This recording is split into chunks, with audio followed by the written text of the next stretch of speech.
Good morning, everyone. The Subcommittee on Water, Oceans, and Wildlife will come to order. The subcommittee is meeting today to hear testimony on the state of water supply reliability in the 21st century. Under Committee Rule 4F, any opening statements at this hearing will be limited to the chairman, the ranking member, the vice chair, and the vice-ranking member. This allows us to hear from our witnesses sooner and helps keep members on schedule. Therefore, I ask unanimous consent that all members' opening statements be made part of the record if they are submitted to the committee clerk by 5 p.m. today or the close of the hearing, whichever comes first. Hearing no objection, it is so ordered. So thanks, everyone, for joining us today. I believe this is an important hearing, an important chance to examine the state of water supply reliability in our nation. As I mentioned at our last WOW subcommittee hearing, one of my goals this Congress is to focus on the factual and the scientific baseline for natural resource issues in this subcommittee's jurisdiction through what I informally refer to as WOW 101 hearings. This is the second one. Finding consensus on tough issues, of course, is hard, but I believe we can make progress on that front if we can develop a common understanding of the baseline facts and science before jumping right into the most contentious policy debates, and that's why we're having these hearings. I'm also personally meeting with every member of this subcommittee on both sides of the aisle to get feedback and explore areas where we can work together, thanks to the members that have met with me so far. I truly believe that there are good ideas on both sides of the aisle, and I'm hopeful this subcommittee will disprove that old notion that water is for fighting over and instead work to come up with common sense, scientifically based solutions to the challenges we face. So let's get started. Today we will be looking at the state of our nation's water supply and water supply challenges. As many here know, the western United States has been suffering from frequent and increasingly severe droughts in recent years.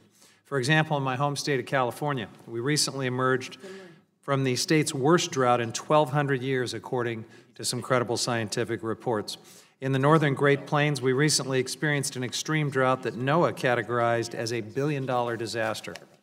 And the Colorado River, which supplies water to 40 million people and 5.5 million acres of farmland in 7 western states and Mexico, is currently going through its 19th year of drought, with no end in sight. Today we'll hear from witnesses about the specific challenges caused by these water shortages. We'll hear today from community voices about what happens when rural communities literally run out of water for basic human needs because of drying wells. We'll hear how water shortages have impacted coastal communities and thousands of fishermen. In my district and along the Pacific Coast, fishing families have been dealt multi-million-dollar blows in recent years because of water shortages that have battered our salmon fisheries. We'll also hear about the great costs of water shortages to agriculture, cities, tribes, and western states. And finally, we'll hear today what the science says about how climate pressures will make our water challenges more difficult in the future. Climate pressures, including warming temperatures, shrinking snowpack, more volatile precipitation, rising seas, just to name a few, will reduce our water supply and will impact millions of Americans. It's important that this subcommittee soberly assess and plan for these challenges. And part of that process requires a thoughtful evaluation of policy options.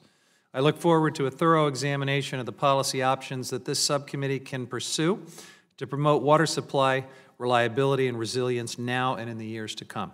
One policy option that we'll hopefully agree on is the need to invest in water infrastructure. Much of our existing infrastructure is nearing the end of its design life, and it's in great need of maintenance and repair. Last Congress, I worked across the aisle with Representative Gosar on a bill that would regularly require the Bureau of Reclamation to assess and publicly disclose major repair and rehab needs for reclamation projects. That bill recently passed the Senate as part of the Omnibus Public Lands Package, and I think it's a good first step in working across the aisle to address our repair and maintenance needs. I hope we'll see it move through the House and signed by the President soon. I'll also commit to work across the aisle on other areas of bipartisan agreement, such as the need to construct new water infrastructure to grow our water supply. That new infrastructure can include a variety of projects, including smart storage, water reuse, desalination, and water use efficiency projects. It's imperative that this subcommittee work on these kinds of common sense projects that'll promote water supply reliability for all stakeholders. So, to conclude, I look forward to this subcommittee evaluating and addressing our water challenges in a deliberative and open way. Communities need clean water to drink. Farmers need water to irrigate their crops. Fish and wildlife and people whose livelihood depend on them need water to survive and to thrive. This subcommittee will work hard to ensure water supply reliability for all of these important stakeholders. Finally, I would like to welcome members of the Association of California Water Agencies, ACWA. I see several in the crowd here this morning. We look forward to working with you on all of these issues to promote water supply sustainability and reliability. And with that, I want to invite the ranking member to say a few remarks, and then we will welcome and introduce our witnesses. Thank you, Mr. Chairman. According to the EPA, since 1901, global precipitation has actually increased at an average rate of roughly 1/10 of an inch per decade, while precipitation in the contiguous 48 states has increased at a rate of nearly 2/10 of an inch per decade. Globally, annual rainfall alone produces roughly 18,000 gallons of fresh water every day for every man, woman, and child on this planet. The problem is that this abundance of fresh water is unevenly distributed over time and space. Throughout the 20th century, it was the policy of this government to guarantee abundant water for all the people and regions of our country. We built reservoirs to transfer water from wet years to dry years, and we built canals to transfer water from wet regions to dry ones. By doing so, we made the deserts bloom, we protected our communities from floods and droughts, and we opened up vast tracts of land to support a prosperous population made possible by water abundance. Sadly, these policies were reversed over the last 45 years. In my region, 4 years of droughts combined with massive pulse flow water releases mandated by environmental laws drained our reservoirs to nearly dead pool levels. The next year, an atmospheric river opened up, requiring the loss of massive amounts of water to the ocean because we had no place to store it, not for lack of suitable sites, but because of inaction in using them. The climate is constantly changing, which requires constant adaptation. Up until 5,000 years ago, the Sahara was one of the wetter regions of our planet, with frequent monsoons that produced the largest freshwater lake in the world. During the Roman warm period, much of the Roman grain supply was grown in North Africa. The foresight of America's 20th century water engineers should be more apparent today. In the modern warm period, water will be stored for less time as snow in the mountains, which means that without new reservoirs to capture this runoff, it will be lost to the ocean.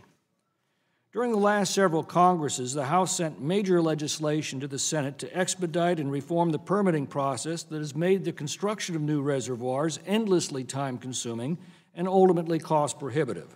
Unfortunately, the Senate failed to act. As one example, the Shasta Dam was built to an elevation of 600 feet. It stores about 4.5 million acre-feet of water, but it was designed to an elevation of 800 feet. The difference is 9 million acre-feet of water storage. Yet less than 20 feet of elevation, about 600,000 acre-feet of additional storage, has been stalled for decades in an endless cycle of environmental studies with no end in sight. Droughts are nature's fault. They happen. But water shortages are our fault. They are a choice that we made when we stopped building adequate storage to meet the needs of the next generation. We're told that reservoirs are old-fashioned and we must look to solutions like conservation and recycling and desalination. Well, we need to understand what that actually means. Conservation does not add a drop to our water supply. It merely copes with a shortage that our own policies have imposed. And there's a limit to how much conservation can be mandated before it begins to have a significant negative impact on the quality of life for our people. Californians are soon to get a major lesson in this when mandated year-round water rationing signed by Governor Brown takes effect in a few years. Recycling and desalination make sense in deserts where water is scarce and can't be imported. Fortunately, most regions of our country are blessed with abundant water. According to the California Energy Commission, surface water storage costs between $400 and $800 per acre-feet, while water desalination costs between $1,800 and $2,800 per acre-foot, water recycling between $1,200 and $1,800 per acre-foot. In other words, storing water before it is lost to the ocean costs a mean of $600, while reclaiming it once it's been lost to the ocean costs about $2,300. Water desalination is a great idea if you don't mind your water bill quadrupling. We should be looking at the most cost-effective ways to produce water abundance, not the most expensive. That's the difference between abundance and scarcity, the difference between prosperity and rationing, and the differences between the policies before us today. I yield back. Thank you, Mr. We will now hear from our witnesses. Let me remind the witnesses that under our committee rules, they must limit their oral statements to 5 minutes, but their entire statement will still appear in the hearing record. When you begin, the lights on the witness table will turn green. After 4 minutes, you'll see the yellow light come on. Your time will have expired when the red light comes on, and I will ask you to please complete your statement. I'll also allow the entire panel to testify before we turn to questions from the members. So I will now begin with the witnesses, and I see that Mr. Nagoose is here. So our first witness is from Colorado. We'll invite the gentleman from Colorado to introduce his home state constituent. Thank you, Mr. Chairman, for giving me the opportunity to do that, and I'm so honored and pleased to introduce Mr. Bradley H. Udall from my district, the Colorado 2nd District. Brad currently serves as the Senior Water and Climate Research Scientist for Colorado State University's Colorado Water Institute. He helped author the 4th National Climate Assessment, and he is an expert, literally, in the sense of the word, in anything related to Western water. I also would be remiss if I didn't point out the weight, certainly, that we all feel, and that certainly Brad must be feeling and testifying in this room. If you all look to the back of the room, you can see the picture of his father, the legendary Mr. Morris Udall. Brad, it is such an honor to have you here today, and I certainly know that your father would be very proud, as is the state of Colorado. Thank you for taking the time to come testify and help us learn about a topic that is extremely important to our district, our state, and our country. And I yield back, Mr. Chair. Thank you, Mr. It's an honor to have you, Mr. Udall. Thank you. Chairman Huffman, Ranking Member McClintock, and other members of the panel, thank you for providing me an opportunity to speak. I am a senior scientist at Colorado State University, where I study how climate change will affect Western U.S. water supplies. Today, I want to focus on the Colorado River. After 19 years of unprecedented low flows and overuse in the lower basin, the nation's 2 largest reservoirs, Lakes Mead and Powell, are now barely 40% full. Without major action by the Colorado River Basin states, there's a substantial risk of draining Lake Mead to dead pool in the next 7 years, an event that would prove to be very challenging. Since 2000, Colorado River flows have been 19% below the 20th century average. Temperatures in the basin are now 2 Fahrenheit warmer, and those temperatures are certain to continue rising. Scientists have begun using aridification to describe the ongoing hot and dry climate in the basin rather than just drought.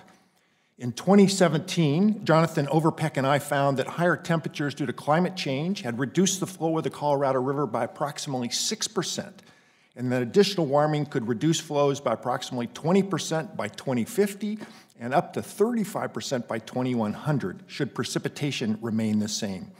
Higher temperatures increase evaporation from soils and water bodies, increase sublimation from snowpacks, and increase water use by plants due to a longer growing season and more warmth on any given day.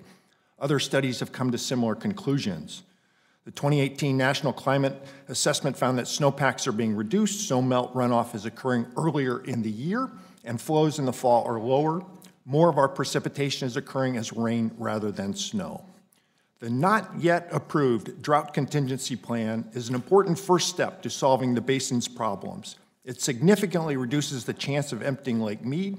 Most critically, the DCP buys us time to implement more permanent solutions. However, it leaves many hard decisions for the next plan. Negotiations for that replacement plan should begin next year. This plan needs to be a climate change plan for the basin. The planning process should be open and inclusive. It should solve the overuse problem in the lower basin and prepare for extended and unprecedented low flows. It should also revisit a number of long-standing assumptions about how the river is being managed, including the upper basin's so-called delivery obligation, who bears the burden of solving the lower basin's overuse, and how the reservoirs are operated. I want to offer a few suggestions how the federal government might help ensure water security in the basin. Additional ideas are in my written testimony. With climate change, the past is no longer a guide to the future. This makes planning very difficult. Scientists need to devise new ways to predict future runoff and find other ways, including scenarios, to help decision makers grapple with this very different future. Agriculture will be at the center of additional water shortages in the basin because of its approximately 70% of total water use. Deficit irrigation, rotational fouling, crop switching, irrigation efficiency all offer opportunities to save water while keeping ag in production. There is much of the coordinated effort between Interior with WaterSmart and USDA with its Farm Bill can do to ensure that the harm to ag is minimized. The Salton Sea deserves significant federal resources. Without a functioning Salton Sea, the Imperial Irrigation District's ability to contribute to a meaningful resolution of the lower basin's overuse will be seriously constrained. Interior needs to continue to fund our national stream gauge network. Congress should continue to support existing programs like NOAA's, RESA's, Interior's Climate Adaptation Science Centers, and the USDA Climate Hubs. Finally, any solution must aim at the root cause of these temperature-induced flow reductions. The ultimate goal must be net zero greenhouse gas emissions as soon as is practical, ideally net zero by 2050, but no later than 2070. Greenhouse gas reductions must be pursued through a suite of actions, including carbon pricing, investments in technology, tax credits, and other techniques. In conclusion, climate change is water change, and it's already impacting the Colorado River. My father was a member of this committee for over 30 years, and he chaired it for 14. This very hearing room is named for him. That generation did not shy away from solving the great problems of its day, including how to provide reliable water supplies for the American Southwest. Similarly, this generation should not shy away from solving the great problems of today, which include how do we adapt to climate change and how do we stop it? Climate change threatens all we hold dear. This is especially clear when it reduces our life-giving water supplies. Climate change is the key threat to 21st century water supply reliability. To minimize this threat, we must act now by adapting to the coming changes with smart water management and policy, with technology, with science, and also by reducing greenhouse gas emissions as quickly as we can. Thank you for your time. Thank you, Mr. Udall. Next witness is Mr. Jonathan Nelson from the Community Water Center, a nonprofit environmental justice organization based in California's San Joaquin Valley. The Community Water Center works to ensure that all communities have access to safe, clean, and affordable drinking water. And the chair now recognizes Mr. Nelson to testify. Welcome, sir. Thank you. Thank you, Chairman Huffman, Ranking Member McClintock, and members of the subcommittee. My name is Jonathan Nelson. I'm the Policy Director of the Community Water Center, or CWC, an environmental justice organization that works in the southern San Joaquin Valley and central coast of California, whose vision is to ensure that all communities in California and in America can have access to safe, clean, and affordable water through organizing, education, and advocacy. CWC also works as part of national coalitions to address issues related to safe and affordable drinking water supply across America. At CWC, we believe that access to safe drinking water is a basic human right. Yet each year, millions of Americans are impacted by unsafe water supply, including more than 1 million in California. The data shows toxic drinking water disproportionately impacts low-income communities of color. Access to safe drinking water supply is a public health crisis, and it's happening under our watch. With this as quick background, I would like to offer 2 points at the intersection of climate change and water supply. First, climate change is already hurting access to safe water supply in our communities. Climate science is clear that droughts have the potential to become more frequent, longer, and more severe. We saw that during the recent historic drought in California, where over 10,000 Californians were impacted by loss of water supply. Communities like East Porterville, which had already faced inequitable development and contaminated water, went dry as farmers increasingly tapped into groundwater at unsustainable rates, resulting in a reality where low-income communities simply could not afford to chase the falling groundwater table. It was a human catastrophe.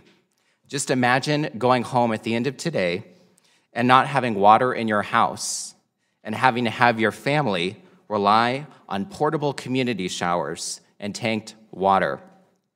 What is worse, Stanford has documented the negative relationship between stressed water supply and water quality. The takeaway is that climate change and more severe droughts are the new normal, and we cannot look at issues of water supply and water quality in isolation. They are fundamentally connected.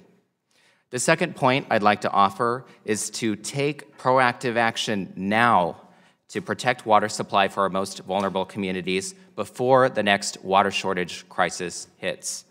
CWC has worked with others in California to recently pass proactive drought preparedness legislation that would require more advanced drought emergency planning, and that also requires the state of California to proactively identify communities that may be at risk of future water supply shortage in the event of a drought. CWC is also working to implement legislation that requires better stewarding of our precious groundwater resources to make sure that they last for future generations. Finally, as already has been pointed out, we need far greater levels of federal investment, which has shrunk dramatically in recent decades. These are just some of the actions that we can take to avoid another climate-caused water catastrophe, and we'd like to work with this Congress on taking action before it's too late. To close, we believe that access to safe and affordable drinking water is a basic human right, yet millions are impacted by toxic water each year. This is not an abstract issue if you live in one of these impacted communities, and it's only going to get worse as we move forward into a new normal of climate change. Climate change is going to only accelerate the challenges, but we can take action now to protect our communities. So we urge Congress to act. Thank you. Thank you, Mr. Nelson. Next, we'll recognize Mr. Tony Willardson, who serves as the Executive Director of the Western States Water Council. The council is appointed by the 18 Republican and Democratic governors of the Western states to work on water policy issues. Thank you for being here, Mr. Willardson. The chair now recognizes you for 5 minutes. Thank you, Chairman Huffman, Ranking Member McClintock, and other members of the subcommittee. We appreciate the opportunity to testify on positions that the council has adopted. I would point out that we are a government entity. We are an instrumentality of each and every participating state, which includes the 17 reclamation states and Alaska. A secure water future is increasingly uncertain due to a number of factors. This includes limited data regarding water supply as well as demands and existing uses, unpredictable climate extremes such as drought, aging and often inadequate infrastructure, competing and poorly defined water rights, changing values and regulatory requirements. An integrated, collaborative, and grassroots approach is needed to water resources management. And this is going to require stronger cooperation that transcends political and geographical boundaries between states, federal agencies, tribes, and local communities. Emphasizing, obviously, from our state perspective, the states have a primary responsibility for water resources management, but also that we strive to cooperate with national, regional, local, and tribal entities with their responsibilities and seek cooperation rather than conflict and litigation. Water data is an area where we need to place a high priority. There are many vital water data programs, but in 2007, the National Science and Technology Council simply stated that quantitative knowledge of U.S. water supply is currently inadequate. That remains the case. Here, this committee has jurisdiction over the USGS and their groundwater and stream flow information programs, over the National Water Assessment and water use data, as well as land imaging and thermal infrared imaging with Landsat. And I'd mention the Bureau of Reclamation's Agromet Weather Station network as well. We need to invest more in the water data that's critical for decision making. The Council supports state and federal applied research and hydroclimate data collection programs that assist water agencies at all levels of government to adapt to climate variability and make sound scientific decisions. Future decision-making will depend on our ability to understand, monitor, predict, and adapt to climate variability. It has serious consequences, as has been described. The Council also supports Reclamation's drought response program, as well as other federal programs, including the National Integrated Drought Information System. I co-chair the Executive Council for NIDIS. It is a recurring threat, and NOAA estimates between 2015 and 2017, it cost this country $11 billion. We need to improve our ability to observe, understand, model, predict, and adapt to variability. And the Bureau of Reclamation has a role here as well, and particularly given their interest in forecasts as part of reservoir operations. Seasonal to subseasonal forecasting is an area where we need a better understanding of hydroclimatic processes, dynamical Earth system modeling, and probabilistic outlooks of climate extremes. We need to improve our Western observing systems as it relates to extreme events.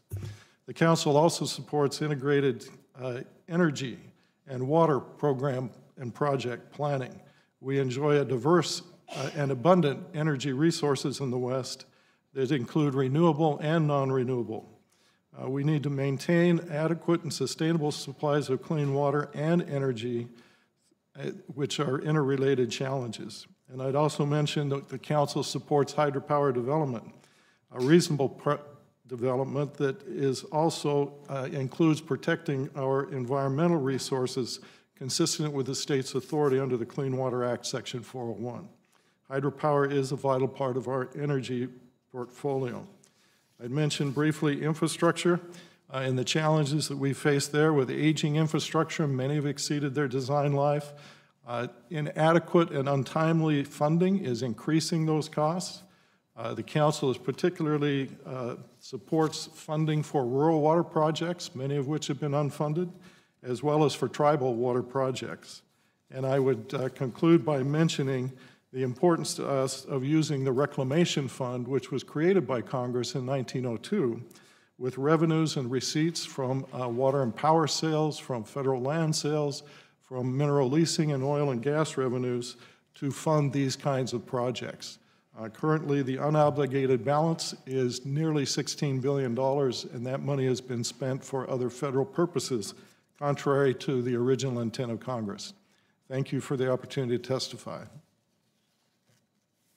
Thank you, Mr. Willardson. Next, we recognize Mr. Bill Dietrich, who will be testifying on behalf of the Family Farm Alliance. Thank you for being here, Mr. Dietrich. The chair recognizes you for 5 minutes. Good morning, Chairman Huffman, Ranking Member McClintock, and members of the subcommittee. My name is Bill Dietrich, and on behalf of the Family Farm Alliance, I thank you for this opportunity to present this testimony on reliability of water supplies in the western United States. I'm a fourth-generation California farmer, and I cherish the role of sustainable irrigated agriculture plays in producing safe and affordable food supply. Those of us who understand say, we have dirt in our veins. My written testimony illustrates the problems of Western farmers and ranchers face in terms of water supply reliability. The testimony outlines what producers like me and others across the West are doing to address these challenges, and it provides policy recommendations that we believe lay the foundation for more effectively addressing water supply reliability in the western United States. The most helpful thing that Congress can do for states suffering from unreliable water supply is to urge creativity, innovation, and flexibility on the part of federal water management and regulatory agencies. My state of California is still recovering from the 2012-2016 drought, the worst drought in its recorded history. Record conditions, coupled with water supply reductions related to regulatory actions and aging water infrastructure, resulted in water supply reductions or constraints for all beneficial uses of water in California. During the height of recent drought, for 3 years in a row, many agricultural water users effectively received no allocations at all from the federal Central Valley Project, one of the largest irrigation water projects in the world. These challenges continue despite recent and continued precipitation. As of last week, nearly every reservoir in California is at or over its historical average for this time of year. Still, CVP farmers south of the Delta were given an initial allocation of only 35% of their contract amounts.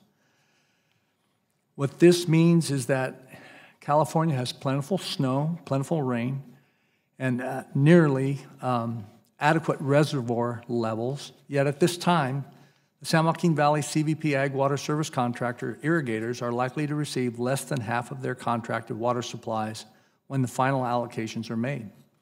These initial allocation numbers are critical to making crop planting decisions. California's groundwater resources are in overdraft, and the drought has made this worse.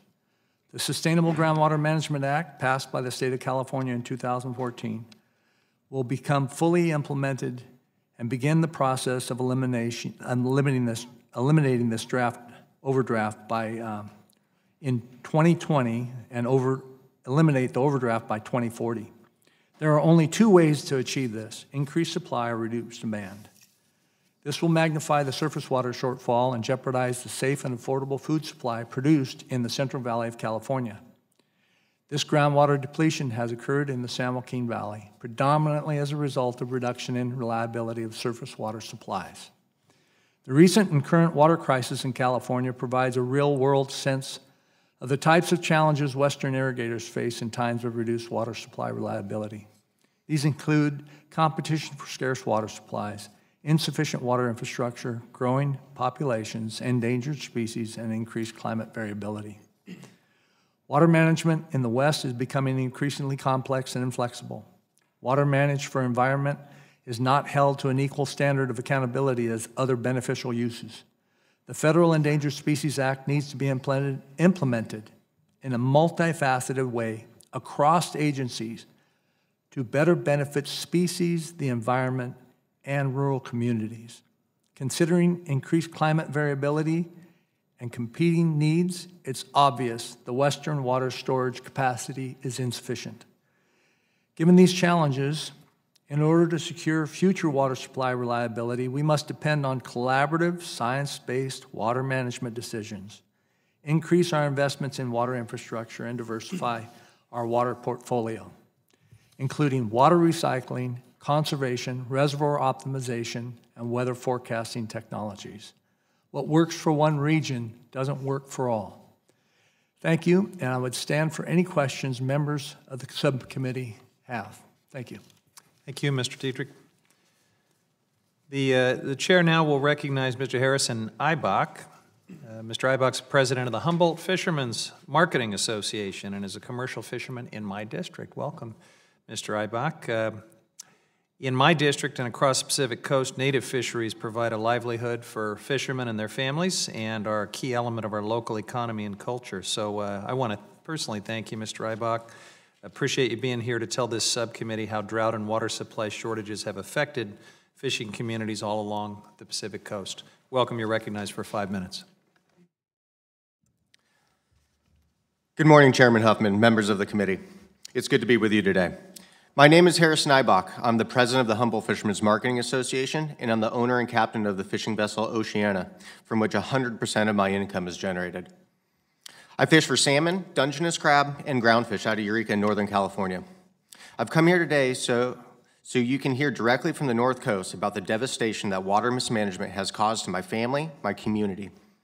I'm going to give you the salmon industry's perspective on California's water resources, the ways these resources are being managed and abused, and what Congress might do in order to save the Central Valley from itself and assure a more equitable use of our vital water system to benefit all of the food producers of our state who rely on it. Salmon are part of a cycle that nature has managed well for millions of years. But in the last century, water mismanagement in the West has sent our salmon into a death spiral. When I was born in the early 1980s, there were around 4,500 commercial salmon fishermen in California. Today, there are fewer than 450 who can afford the time and the financial investment to fish for salmon each summer. It has become so bad that we've lost 90% of our fishery. When king salmon fisheries are healthy, they're an economic powerhouse feeding America. These fish support 23,000 jobs in California and 11,000 in Oregon in a normal non-drought year. The industry serving both sport and commercial salmon generates about $1.4 billion in economic activity by the time you add in all the multipliers, and about half that much again in jobs and dollars in Oregon, where as much as 60% of their ocean-caught salmon originate in California's Central Valley. We haven't had a decent salmon season since 2013, and the fishery hasn't been reliable since, since long before. Decisions at the federal level have a tangible impact on salmon stocks and on our incomes. I have personally witnessed the devastating effects of mismanagement of water. I saw the largest salmon kill in the western United States on the Klamath River in 2002. Up to 70,000 adult salmon died when water was diverted away from the river for use inland. Relaxed regulatory oversight and maximized delta pumping between 2003 and 2006 led to the complete closure of the salmon fishery in 2008 and 2009. Imagine that for a second. For 2 years straight, an entire industry was told it could not go to work. This shutdown was a nightmare for the fishing industry. We had to rely on federal disaster relief to scrape by. Fishermen don't favor handouts. We know how to work hard, and we prefer to go to work. 2013 was a good season because of the strong salmon protections coming from the Endangered Species Act's 2009 Salmon Biological Opinion and a wet spring in 2011. In the years since, California went through the worst drought it's had in decades. The 2009 Biological Opinion gave salmon a break for a couple of years. If it hadn't been implemented, the drought would have wiped us out for good. The overwhelming success of the 2009 Biological Opinion was short-lived due to the stressors of the 2012-2016 drought. But now the federal administration wants to erase the gains we made by installing an even more regressive water regime than we had before 2009. And if this subcommittee doesn't pump the brakes and stop this callous action, we won't have a salmon fishery, and that's the truth. Today's Bureau of Reclamation appears to me to be run more like a cash faucet for irrigators than a water agency that owns and operates storage and flood control infrastructure. The Bureau has recently released a biological assessment for a new Central Valley Project operations program. According to experts who my organizations work with, this new management regime be ruinous to our salmon. It would certainly bring economic devastation to the coastal communities like mine. Members of the subcommittee, this administration's war on salmon must be stopped in its tracks. We know that water management can make or break a fishing season and can determine if a fisherman will be able to provide for his family. Sending water to the ocean is not wasting it. It is an investment in biodiversity, in the fishing industry, and our coastal communities. The industry is looking towards our federal and state water managers to determine the future of salmon and our industry. Looking forward, the projects and standards being pursued at the federal level will only help push salmon and West Coast commercial fishermen to extinction. Honorable members of the subcommittee, please make sure salmon fishermen are protected so we can continue to share nature's bounty with you and our fellow Americans. Thank you. Thank you, Mr. Eibach. I thank the panel for the testimony. I want to remind members that Committee Rule 3D imposes a 5-minute limit on questions, and the chair will now recognize members for any questions they may wish to ask the witnesses. I will start by deferring to Ms. Napolitano. Thank you, Mr. Chairman. I would first like to introduce a letter that I sent as chair of this committee on August 28th of 2009 to Mr. Ken Salazar, Secretary of Interior, on recycled water. I focus mostly on recycled water because in California, we are in the desert in the bottom of the south of California. And we've had a long battle with Northern California over the water. And the spectrum is everything. There is no silver bullet to the water wars that we have in California. However, I would like to suggest that we have a refocus on making water. By making water, I say recycle water specifically. The letter included how to look at the establishment of 1 million acre foot new water program, establishing helping farmer irrigation efficiency, and excuse me, establish a water conservation initiative for urban and rural water districts. That said, I understand the committee's effort to bring it all together. I would like to ask a few questions, Mr. Willardson. That Title 16 has been successful in helping construct water recycling infrastructure and greatly underfunded. We currently have $646 million or $64 million approved by the committee, but none funded. there is no way to fund these projects with $50 million a year. And I introduced a bill that increased the authorization to $500 million, so we can finally start to adequately fund and complete the approved projects. I've heard firsthand, not only from my water agents, but from up and down California and other states, how vital the program is. Do you believe recycled water projects are the most cost-effective solution to drought management, or one of the tools in the box? And to start refocusing investments toward recycled water, do you think an increase in federal funding would help this problem? Yes, Representative Napolitano. The Council supports an all-of-the-above approach to diversifying our water resources and supplies. Obviously, water reuse is something that's being used in many areas, particularly in the Southwest. States are making their own investments, as are local communities. As I mentioned, with respect to the Reclamation Fund, the current receipts are roughly $2 billion, something under that now. We're spending about $1 billion on authorized reclamation programs. If all of that money were spent, we could go a long ways to funding water reuse projects, for addressing some of the infrastructure deferred maintenance backlog, and a number of other projects, including rural and tribal water supply projects. Thank you. We're working in Southern California to limit demand for imported water due to the unpredictability of supply. Can you discuss the predictability that recycled water provides and how that affects the cost in the long run? Obviously, it is an area that has sometimes been called drought-proof, in that we do have the opportunity to reuse it over and over again. I have toured the Orange County facility twice. The first time they wouldn't let me drink the water. The second time I did get to try it. It is an important area. It is not inexpensive. There are many other areas that we have to look at. I can tell you that I've looked at conservation early in my career, and that's not inexpensive either. I think it is one of many important areas that we need to look at, particularly in Southern California. Well, Southern California has long been a leader in modernizing water infrastructure. The county recycles more than 100 million gallons of water per day for irrigation purposes. Has the farming community gone to recycling? I can tell you that there are a number of opportunities to capture tailwater and to reuse that water, as well as to move towards the appropriate use of different qualities of water.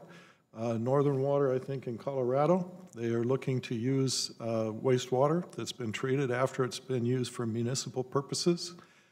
So there are changes that are happening as well in reuse in the agricultural community. Thank you. Thank you. The chair now recognizes Ranking Member McClintock for 5 minutes. Thank you. Mr. Willardson, let me ask you this question. What is better, abundance or scarcity? I know that sounds like a trick question, but it's a very important one that we're exploring with this last line of questioning. What's better, abundance or scarcity? Well, obviously, we would like more water or more money or both. Okay, so let me go over these figures again. And these are from San Diego County. They've come to us from the California Energy Commission. The mean cost of surface water storage for San Diego County was $600 per acre foot. Groundwater storage, $737 per acre foot. Importing water, $925. Recycling, $1,500 per acre foot. And desalination, which San Diego's made an enormous investment in, cost them a staggering $2,300 per acre foot. So a desalination costs us roughly 4 times what surface water storage costs in San Diego, a very dry area of the country. Question is, shouldn't we be focusing on the least expensive sources of water before we put money into the most expensive? What's better, 1 gallon of water or 4 gallons of water? Well, I minored in economics. I know a little bit about markets. Enough to know I don't like macro or micro. Well, it's But I pretty can much a tell you- rhetorical question, because I want to go on to another question I think is also very I would say important. simply that there are many different factors that go into water costs that have to be considered. And obviously, as an economist, we look at what are the lower costs, Again, my but they're time's not limited, always so available. I want to go on to another question for you. We've heard that snowpacks are going to be reduced in the future. Precipitation is going to be realized more as rain than as snow. We're not going to be able to store precipitation as snow in the mountains as long. Doesn't that suggest that we need to be capturing that runoff in reservoirs rather than lose it to the ocean? Obviously, it is going to change the regime in which we look at our water supplies. If we can't store it as snow, doesn't that mean we need to store it as Surface water? reservoirs are one, groundwater recharge are other opportunities which are being used widely. So, and again, that gets back to a very simple question. If we can't store it as snow, we've got to store it as water or we lose it. Mr. Dietrich, would you agree? I absolutely agree. How about the Shasta Dam? That was built in the 1940s. It was built to an elevation of 600 feet. It was actually designed to be 800 feet. We can't even get a minor 20-foot extension over decades of studies. Would that be an appropriate policy avenue to pursue if our objective is clean, cheap, and abundant water? I believe it would. We absolutely Mr. need to- Udall, what's your view of that? No, I don't claim to have any particular expertise on Shasta and the raising of its elevation. Clearly, in some places, raising existing reservoirs makes sense. Other places, it doesn't. Your father thought it made sense. He's the one who authored the 1980 legislation authorizing the expansion of Shasta. Mr. Willardson, my understanding, limited understanding of meteorology, is that the El Nino is actually triggered by warmer than average temperatures in the Pacific. Doesn't that mean if the climate is warming, we should be expecting more precipitation overall, not less? Again, I'm not a climatologist, but I would expect that that is the case. And certainly that's what we're observing. I cited the EPA study in my opening statement. We've seen about, just within the 48 contiguous states, we've seen 17 1/100ths of an inch per decade of increased precipitation. Over 12 decades, that's 2 inches of additional precipitation per year. So it seems like we're looking at more water, not less. The problem is how we are able to store it, transfer it as snow in the mountains to water in our reservoirs, to transfer it from wet years to dry years, and to transfer it from wet regions to dry regions. The challenge really is where those patterns, where that water is going to fall and how that is going to change. And we do not have an understanding of the dynamical systems, Earth systems, to be able to make those predictions. Mr. Dietrich, you testified we're at 115% of a snowpack right now. You're getting 35% of allocations. Why the difference? Well, the difference is because of cold water being held in Shasta for salmon, basically. Well, let's look at the salmon. I was looking at the relative numbers for California. Agriculture produces about $50 billion a year in direct product.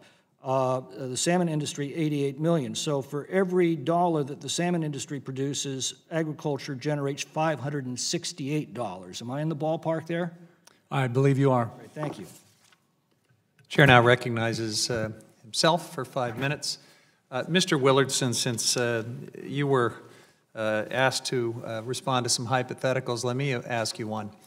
What's more valuable to Western states, paper water or wet water?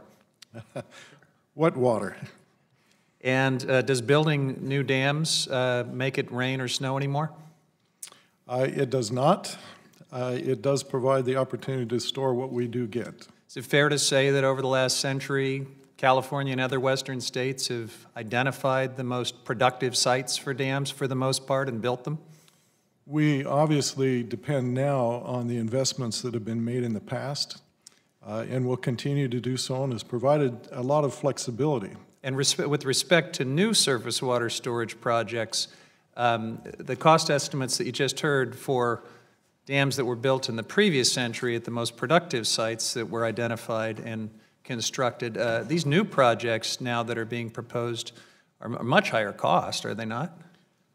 They are at a greater cost, both Mr. economically and McClintock has environmentally. cited some costs in questioning you for recycled water and desalination over $1,000 an acre foot. I will just say that the new storage projects in California, if you back away the public subsidy, are very much in that range. And lest we disparage desalination and recycling, let me just point out, under the new majority, one change you see is that we don't have these little bottled water units at every desk, because for the last 6 years, while criticizing recycling and desalination as too expensive, our colleagues across the aisle thought that the taxpayer dollars should be spent on bottled water for each member of Congress that, if you pencil it out, is over $3 million an acre foot. So perspective is also important. Let's go to you, Mr. Udall. Of course, we would all like to see abundance, but your testimony urged us to plan for increased scarcity and increased volatility because of climate change. What do you think is the most prudent baseline assumption as we go forward and think about the infrastructure and the policy solutions to build a resilient water supply, and why? So the Southwest is not homogeneous with regard to future water supplies. The southern portion of the U.S. and the southern portion of the Southwest clearly is looking at hotter and drier conditions. As you go north, and I would suggest that line might be the Colorado-Wyoming border, or maybe the middle of Colorado, we expect to see increased precipitation. So Congressman McClintock's remarks about increased precip globally are true, but we have regional winners and losers. And unbelievably, we get both more floods and more droughts out of climate change. We lose on both sides. Mr. Nelson, you spoke eloquently about communities that have been impacted by water shortages in the Central Valley. If you did away with the Endangered Species Act and all the other environmental laws that we've heard criticized in some of the testimony and the comments, would that solve the problem for the communities that you represent? No, it wouldn't. And in fact, we would expect that it would make the challenge even worse. And we would say that it's a false choice to choose between environmental protections that, in fact, do protect our communities and in making sure that every American can have access to safe drinking water. Mr. Udall just mentioned the notion of winners and losers. And Mr. Eibach, you offered some testimony. It was a little different than what we often hear in this committee. When there are water shortages for agriculture, I think we're very familiar with the concept of fallowing and the hardships that sometimes are felt, but we haven't had a chance to hear about what happens to fishing communities because of droughts and water management decisions. Can you speak specifically about what you've seen in your community from those impacts? Yes, absolutely. I know in my community, we've seen a lot of hardship. I've personally witnessed many families go through many financial hardships. I've witnessed people not only lose their jobs, but forced to sell everything. And that's not just in my community as well. When we're talking about coastal communities that are affected by a lack of salmon, it's not just my community up in our community in Northern California. It extends as far south as Santa Barbara in California and all the way up to the Oregon border. And not just up to the Oregon border, it actually extends all the way up into Oregon and Washington. And not only Washington as well, it actually extends all the way up into Alaska as well. The fall run salmon from the Sacramento are actually caught up and down the entire west coast of the United States. So it's not just our local communities, it's actually up and down the entire west coast. All right, thank you. Chair now recognizes Mr. Heiss for 5 minutes. Thank you, Mr. Chairman. Appreciate it. I do live in what's referred to as lake country in Georgia. We have over 800 miles of shoreline in my district. And just for clarification and simplification, let me just say that dams protect us both from floods and drought. And I think that's just an important thing for us to come to just a basic understanding, which I know we know, but it's good to for it to be restated. Mr. Dietrich, let me go to you. I'm no expert by any means on California, but my basic understanding is current population there is ballpark 39 million, but the water supply is really suited for approximately 22 million. Is that your understanding? That's a fair characterization. Fair characterization. All right, so I also am under the impression that California is expected to double in size by 2050 and have approximately 80 million. If that's the case, what in the world are they going to do? What needs to happen to catch up from currently being behind in the capacity of water, and what in the world needs to happen to be prepared for the influx of population growth? It's going to absolutely take a portfolio approach in every area, but number one is that we are going to have increased storage in the state of California. You cannot put water in the ground when there's a flood. You have to put water in the ground off-season, and in order to do that, you have to store it when it comes down. So storage is absolutely vital. We have to find additional storage that can be built as soon as possible in the state of California. Sounds like it's going to require a significant amount of storage as well. Now, going along with that, we also all know how much produce is provided for our country that comes out of California, just with fruits and nuts and vegetables, all that sort of thing. Probably 50% or so comes out of California. If what you just highlighted does not take place, the increase of storage capacity for water, how would that impact the rest of the country in terms of produce coming out of California? The safe and affordable food supply that comes out of the Central Valley and all of California is going to be in jeopardy. I cannot tell you at this time to what degree, other than it's going to be significant. There's only two ways that you can deal with this. It's to control the demand, which is going to require fallowing and land taken out of production, on top of all of the other things that we already are doing, which is conservation, water use efficiency, reuse, all of that, or increased supply. And Representative McClintock represented the situation fairly when he said it's just a matter of where the precipitation falls and the timing of the precipitation. So we have, in order to control that, we have to have additional storage. I think your point is well taken, and it seems obvious to me that you're barking up the right tree in terms of a solution. One of you mentioned a while ago, someone briefly, about the Endangered Species Act. How has Endangered Species Act complicated water rights, or has it? Well, I believe that the solution is going to be a collaborative effort. You know, I'm in no way of proposing that the Endangered Species Act be eliminated. What I propose is that it be managed and implemented in an equitable and scientific and fair way. You know, I understand that the collaboration is required between all of the stakeholders and the agencies. There's things that we can do that are non-flow projects that will increase habitat and increase the viability and the propagation of endangered species that don't have to do with water flow. Water flow is essential, obviously, but there's many other projects that we need to undertake to mitigate the harm to the endangered species. I believe that some of the characterization today has been unfair, although I understand that this is going to be an effort that we all are going to be involved in. Mr. Nelson's problem, Mr. Eibach's problem, and our farm problem are all very much related. I thank each of our witnesses. Thank you for your answers, and I yield back.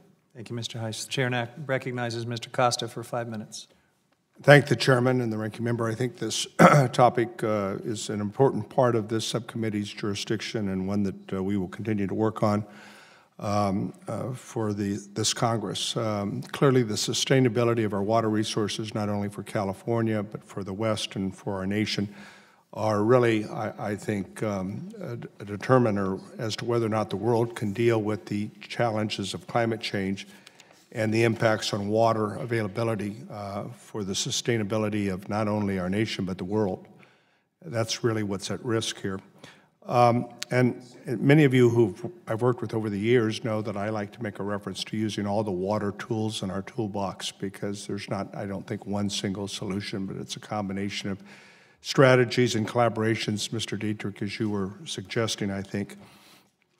Let me quickly get to a couple questions here. Mr. Dietrich, you stated in your written testimony that, and you restated it just a moment ago, that environmental interests, fish and wildlife agencies, and water managers must set scientifically based priorities and to be held accountable in the efforts to manage those. And of course, water flow is a key component. No one denies that. But could you elaborate more specifically on what kinds of things you think would be helpful in increasing fish populations and in this effort? A lot of that work's being going on right now, today. And public water agencies that supply farm water are very much engaged. There's projects, anybody's interested, they can Google floodplain fatties. Right now, we're flooding rice fields to mimic the floodplain to produce food for salmon smolt. Now that's a project that we're collaborating with. And we are dropping root balls into certain areas of the river to provide habitat and cover for the salmon smolt to protect them from invasive protect them from predators. There's a tremendous amount of work that's ongoing today to identify the stressors that are in the system that are affecting the endangered species. I appreciate that. Let me go on because there's a lot of examples, as you noted, and others that I'd like to submit for the purpose of the hearing that is collaborative efforts that we should acknowledge. Mr. Eibach, the impacts of your fishing communities are heartfelt, and I know of them from my colleagues. They're very similar to the stories that we've had during the height of the drought in our farm working communities, where we've had unemployment levels as high as 40% and close to 50%. So the drought has had mutual negative impacts. When we look at the impacts of climate change, sea levels rising, the impacts of water temperatures, and you noted on the Sacramento River, and we had a great debate in the last year between 56 and 57 degrees temperature on the cold water pool behind Shasta. Is it, I mean, I've seen historical maps of the Pacific coast up the Canadian border, up to Kamchatka Peninsula on salmon runs. And clearly, climate change is going to impact, notwithstanding our best efforts. Would you not agree? Yes, I agree that climate change definitely plays a role as well. I mean, there's multiple factors in this. We have more population. We have rivers down the coast far below, San Francisco that no longer provide the fishery resource that they used to because of a whole combination of factors and decisions that were made. Is that not the case? Yes, it's multiple factors, but one of the key main factor is water. Salmon need No, I water. understand, but when 40 years ago, we had 20 million people in California. Today, we have 40 million people. By the year 2030, we're going to have 50 million people. I wished I could do something about that. Actually, I have. I have not contributed to that population growth. But the fact is, it continues. So we have to deal with the reality. Mr. Udall, the law of the river, I studied a lot. Your father was involved. Do you think that's going to have to be revisited on the Colorado when California gets its water resource from Northern California, from the Colorado, and from the east side of the Sierra to one of the 7 states? What's your thought? So there's a terrific opportunity with the negotiations that come up next year to redo the 2007 interim shortage sharing guidelines. And I think we have to look at every aspect of the law of the river during that 6-year period. Well, my time has expired, Mr. Chairman, but obviously this is a discussion that we need to continue, and your opening comments about attempting to try to put some of the politics that have made dealing with these issues and providing solutions difficult, I welcome, and I will work with you. Thank you, Mr. Costa. The chair now recognizes Mr. Fulcher for 5 minutes. Thank you, Mr. Chairman. Question for Mr. Dietrich. So in my state of Idaho, I get feedback from our stakeholders quite frequently in regard to who really is making the decisions on water management. And as you know, the Western States Water Council, I think it's position 425, has says that the state is to be the primary decision maker, or more local, on how the allocation, administration, and management of that water is to be handled. In reality, because of ESA, at least the stakeholders in my state frequently come to me and argue that, hey, look, that's really not what's happening here. And so, A, are you in line with that? Do you see some of those conflicts? And B, if so, what types of reforms to ESA do you think we need to make in order to allow more local control and administration of that water? That's a very difficult question. I believe that many of our stakeholders feel the same. It's a very complicated system where the state and the federal cooperate with the federal agencies. And in California, we have some very powerful state agencies that we have a California State Endangered Species Act also. So everybody has to collaborate on making decisions on operation of the system. So we need interagency and collaborative effort. They all need to work to the same goal. One of the things that would be helpful, I believe, is the Fish Act. I believe that if we can get Fish and Wildlife to have the Andromeda's fish species that are in commerce under one roof, it might be helpful. Thank you, Mr. Chairman. Would the gentleman yield? Yes. I think that point that Mr. Dietrich is making is important, and not that California is always a good example, because we have our own challenges, I believe. But Mr. Dietrich, how would you state, I mean, we've been through this, you and I, for a long time, but if you give some perspective to the gentleman as to that collaborative effort over the last 10 years, the last 5 years, a descriptive as to whether it's getting better, worse, or the same?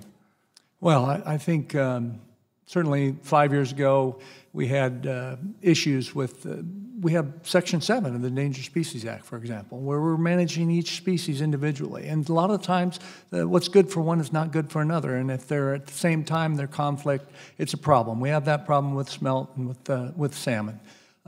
So we just feel like if we get this all in one house, it might be managed a little bit more effectively. Do you think the collaboration is getting better or worse? I think it's, you know, I went on a Delta tour recently, and I was hopeful. I think some of this the biological assessment and this activity that's going on right now with the President's memo, I think is a good thing. It's going to help. Thank the gentleman for yielding. Yeah, thank you, Mr. Costa. So reclaiming your time, Mr. I am, thank you. And just more of a statement than a question at this point.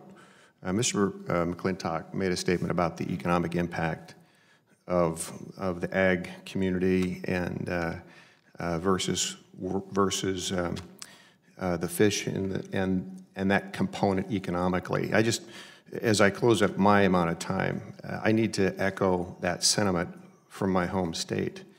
And I will also like to point out that we have made some pretty good progress with salmon flows, and frankly, it's been our Native American population and the fisheries and the hatcheries that they have been very integral in developing and managing. That's helped bridge that gap.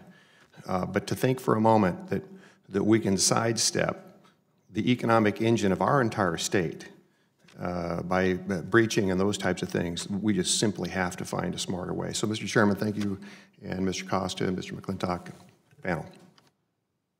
Thank you. The chair recognizes the gentleman from Orange County, Mr. Levin. Orange County being a place where they actually drink highly treated wastewater as part of their baseline water supply. And it looks pretty healthy. It looks pretty good. I have consumed it myself, Mr. Chairman, and I've lived to talk about it. Wanted to thank you for holding this hearing. As many of my colleagues here in the dais knows, California has a complicated water system that faces sustainability challenges given our changing climate. Snowpack is projected to lessen as the climate warms, and the state will see a larger percentage of its precipitation in the form of rain.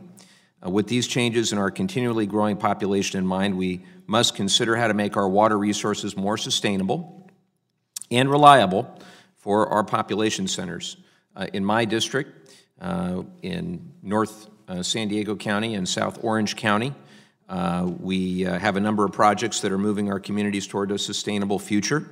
Pleased to say that the Bureau of Reclamation recognizes the value of those projects, and that the Doheny Ocean Desalination Project and the expansion of Oceanside's Mission Basin Groundwater Purification Facility are set to receive a combined $11 million from Reclamation.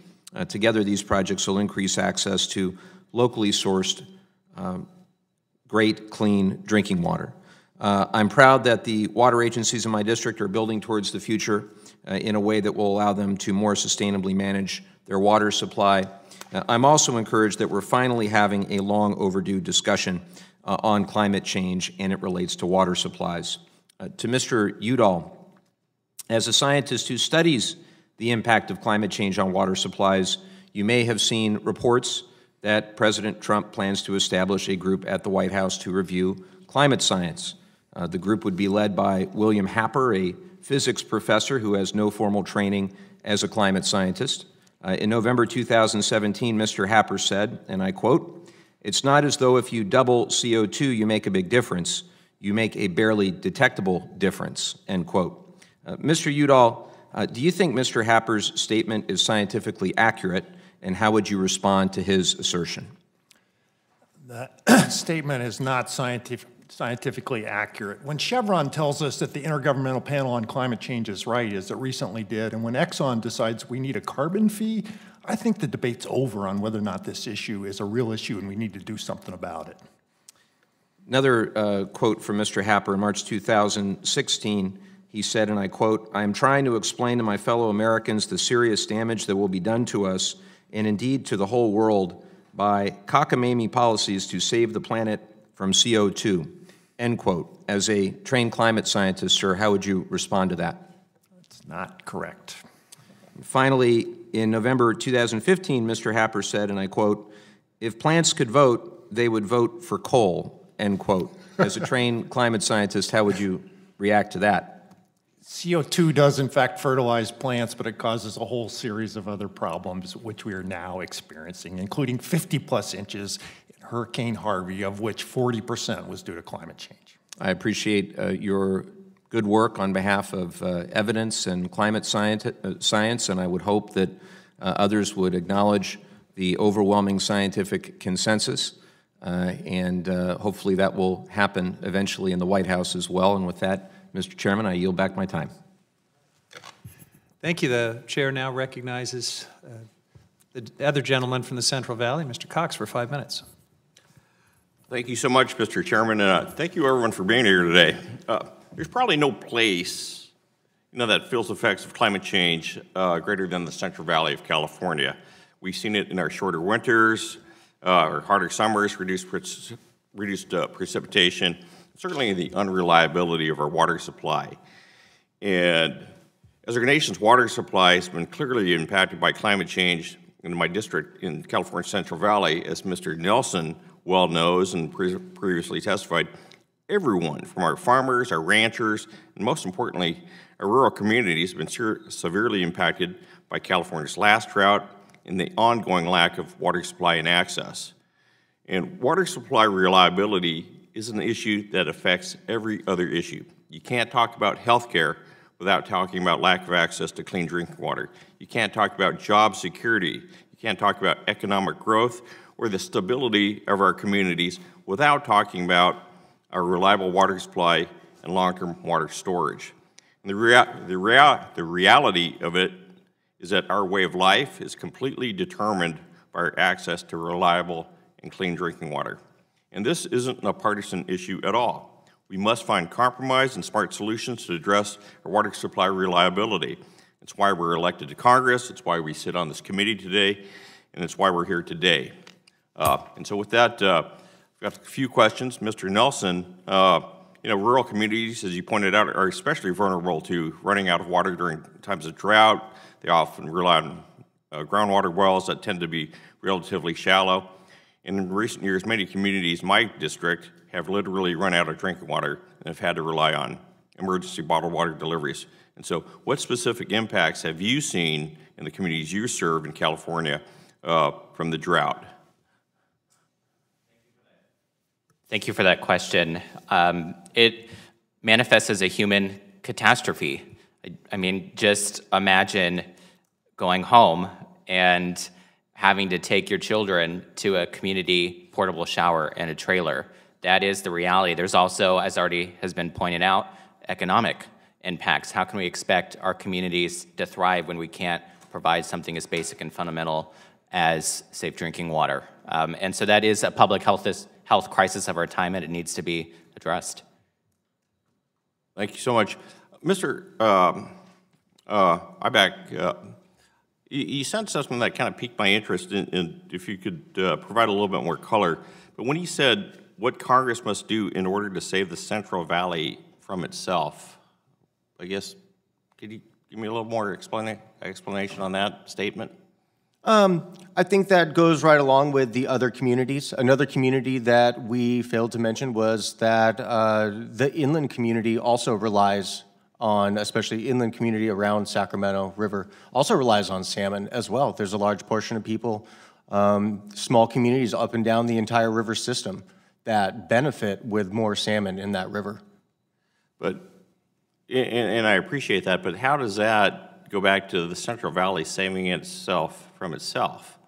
I mean, I'm still unclear about what you meant by that.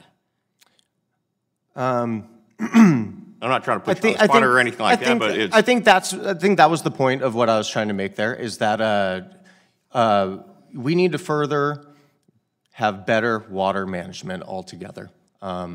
And we do need to work together. And the Central Valley, I think, obviously needs to put, in my personal opinion, a lot more effort into our salmon stocks, because we are a dying industry. Our industry is almost it's almost been a nail in the coffin for our industry and for a lot of people.